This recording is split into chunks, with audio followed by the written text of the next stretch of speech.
अस्सलाम वालेकुम। What is sifi fund? What is sifi fund के पार्ट वन में हमने डिटेल के साथ डिस्कस किया था कि अगर हम एक बीपीएस 17 के ऑफिसर का कैलकुलेशन करें और उसके कुछ पैरामीटर हमने लिखे थे कि सपोज़ वो 25 साल में गवर्नमेंट सेक्टर में एंट्री करे, वो जॉब ज्वाइन करे, 19,000 उनका इनिशियल बेसिक पे हो, 8% उनकी इनिशियल ग्रोथ हो, 60 साल पर वो रिटायर हो जाए, 22% वो कंट्रीब्यूट करे, 10 खुद करेगा और 12 गवर्नमेंट उसमें ऐड करेगा और 80% वो मंथली पेंशन में कन्वर्ट करे, तो उसका मंथली उसका टोटल फंड बनता था आफ्टर 35 ईयर्स 2,59,000 समथिंग, और इसकी फिर 1,94,000 मंथली पेंशन बनते थे। तो इसमें तीन चीज़ों का जिक्र हमने किया था, लो रिस्क, मीडियम रिस्क और हाई रिस्क, और ये जो फंड बना है ये मीडियम रिस्क पर ग्रो किया है हमने।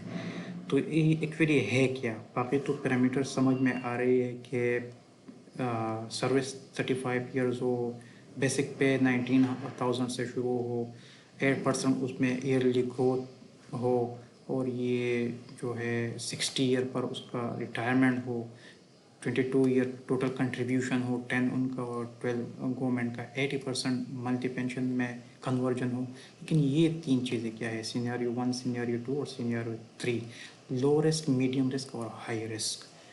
तो इसको समझते हैं लो रिस्क। सपोज करें आप किसी को 100 रुपये, किसी एसेट मैनेजमेंट कंपनी को 100 रुपये दे देते हो और फिर उनको कहते हो कि मुझे 90 to 95% श्योरिटी चाहिए, बेशक इसका मुनाफा 3-4 रुपये हो 100 रुपये के अगेंस्ट।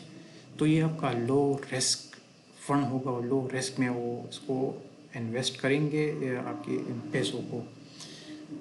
अब अगर आप कह देते हो कि रिस्क थोड़ा ज़्यादा हो, मुझे मुनाफा 7-8 रुपये मेरे, खैर अगर रिस्क श्योरिटी 80 to 85% हो, 75% हो, तो ये आपका मीडियम रिस्क हो गया। और हाई रिस्क श्योरिटी आप चाहते हो कि 60% हो, 65% हो, लेकिन मुनाफा मुझे 14 रुपये मिले, 15 रुपये मिले, ज़्यादा मिले, तो ये हाई रिस्क सीनियरियो 3 हो गया। और इन तीनों सीनियरियो में लो रिस्क पे एनुअल रिटर्न मिलता है 9% ऑन एवरेज, मीडियम पे मिलता है 12%, और ये सीनियरियो 3 हाई रिस्क पे मिलता है 15%। अब 9% का मतलब है आपने 100 रुपये इन्वेस्ट की है तो साल बाद वो बनेगी, वो 9 रुपये उस पर मुनाफा आएगा। अगर 12 है तो 12 रुपये, और अगर 15 है हाई रिस्क है तो 15 रुपये। तो ये कहानी है इसके अंदर के ये चीज़। अब लो रिस्क मनी मार्केट है, आपका जो केपी का पेंशन फंड होगा उसमें 4 सब फंड होंगे, मनी मार्केट, डेट्स, इंडेक्स सब फंड और इक्विटी। तो मनी मार्केट जो है वो आपका लो रिस्क फंड है जिसमें 3 साल तक आपने उस यहाँ पर मनी मार्केट पे ही रहना है, बाकी किसी और फंड में आप इन्वेस्ट नहीं कर सकते। फिर आप डेट्स में कर सकते हैं और इसके साथ साथ आप इक्विटी में भी कर सकते हैं। तो अगर ये चीज़ें हो तो ये 12% अगर आप अचीव कर ले, आप एवरेज आपको मिल जाए 35 साल तक, तो आपका ये फंड बन सकता है। तो एक्चुअली ये पॉसिबल भी है कि नहीं, वैसी ही इन्होंने भी दी है और ये वैसी ही कहानियाँ हैं। तो इसके लिए हमने मुबाब से डेटा मांगा था और उन्होंने जो डेटा हमारे साथ शेयर किया है 2008 से लेकर 2022 तक पेंशन फंड बना है, उसमें मुख्तलिफ़ कंपनियों ने जो परफॉर्म किया है, ये अटलस का जो है ये 15 ईयर्स का ट्रैक रिकॉर्ड है, जेएस का है, एमसीबी का है। इसमें आप अटलस का देखें तो अटलस का जो पेंशन फंड है मनी मार्केट में 15 ईयर्स में उन्होंने एवरेज 8.36% रिटर्न कमाया है। अच्छा, अगर आप डेट्स का देखें तो तकरीबन बन रहा है 15 ईयर्स में लास्ट 8.92%। अगर आप इक्विटी का देख लें, इक्विटी फंड का, तो बन रहा है 13.94%। अब आप देखें तो शॉर्ट टर्म में इसका कोई इतना ख़ास इम्पैक्ट नहीं है। 2008 में देखें तो 0.94% रिटर्न है, लेकिन 2009 में नेगेटिव में चला गया है, -17 है। लेकिन फिर देखिए 20%, 29%, 16, 52%, 2013 में 52.48% रिटर्न है। तो इक्विटी में यही ब्यूटी है।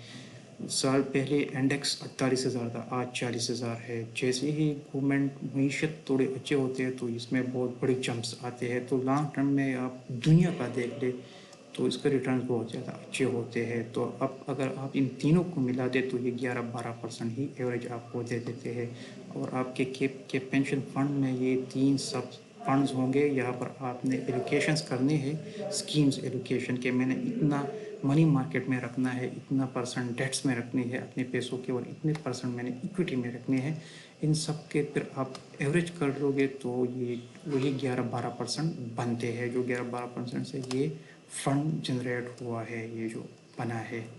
तो ये एक्चुअल फिगर्स है और ये ऐसा हो रहा है। अब ये इन्वेस्टमेंट किस तरह, ये स्कीम एलोकेशंस किस तरह होंगे, ज़्यादातर एम्प्लॉइज सोच रहे होंगे कि हमें क्या पता है कि इक्विटी में कितना करना है, मनी मार्केट में, डेट्स में। तो जस्ट आपके लिए आपने सिर्फ सिंपली 2 काम करने हैं। इसके बाद गवर्नमेंट ने ये क्राइटेरिया सेट किया हुआ है, वो बाय डिफ़ॉल्ट ऑटो हो जाएगा। और इसके आगे फिर एसेट मैनेजमेंट कंपनीज़ के जो प्रोफेशनल्स 20-20 साल के एक्सपीरियंस के बेटे हैं, उन्होंने आपके लिए करना है। लेकिन जस्ट आपने उनको ये कहना है कि इतना परसेंट इक्विटी में है, इतना मेरा डेट्स में और इतना मनी मार्केट में। और अगर इनका भी समझ नहीं है तो इशू कोई नहीं है, गवर्नमेंट ने ऑलरेडी ये चीज़ें कर चुके हैं, रूल्स में मौजूद है। बस आप जस्ट 1-2 चीज़ें और आप एक्टिव कर दे, फिर आपका ये ऑटो सिस्टम चल पड़ेगा। मेरा ख्याल है ये आपको समझ आ चुका होगा कि लो रिस्क, मीडियम रिस्क और हाई रिस्क का क्या कहानी थी। शुक्रिया।